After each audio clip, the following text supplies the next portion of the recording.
Beauty treatments करत असताना diet पाळणं सुद्धा फार महत्वाचं आहे आणि तुमचं रुटीन सुद्धा फॉलो करणं फार महत्वाचं आहे.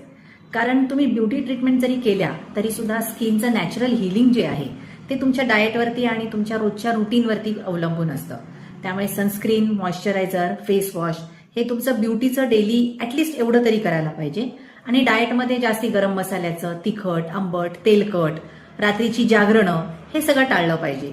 Even junk food, fat diet किंवा हाय कॅलरी फूड हे पण टाळलं पाहिजे. कारण ह्याच्यामधून आपल्याला 0 कॅलरीज मिळतात, विटॅमिन्स, मिनरल्स काहीही मिळत नाही.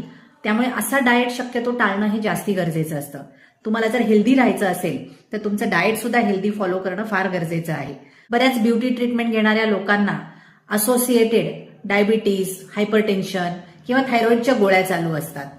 तुम्ही proper diet, exercise, healthy lifestyle हे जर फॉलो केलं तर ह्या गोळ्यांचे डोसेस कमी होण्याची आणि इव्हन जर माइल्ड प्रमाणामध्ये असेल तर गोळ्या कमी होण्याची पण आणि बंद होण्याची पण शक्यता असते. सो असं जर करायचं असेल तर तुम्हाला व्यवस्थित डायटिशियनकडे जायला पाहिजे. ब्युटी ट्रीटमेंट्स, हेल्थ इश्यूज आणि डाएट यांचा काय संबंध आहे आणि तो समन्वय कसा जोडायचा हे जाणून घ्यायचं असेल तर बघत राहा सोबत सखीची या युट्यूब चॅनलला. धन्यवाद. ब्युटी ट्रीटमेंट्स करत असताना डाएट पाळणं सुद्धा फार महत्वाचं आहे आणि तुमचं रुटीन सुद्धा फॉलो करणं फार महत्वाचं आहे. कारण तुम्ही ब्युटी ट्रीटमेंट जरी केल्या तरी सुद्धा स्किनचं नॅचरल हिलिंग जे आहे ते तुमच्या डाएटवरती आणि तुमच्या रोजच्या रुटीनवरती अवलंबून असतं. त्यामुळे सनस्क्रीन, मॉइश्चरायझर, फेस वॉश हे तुमचं ब्युटीचं डेली ॲटलिस्ट एवढं तरी करायला पाहिजे.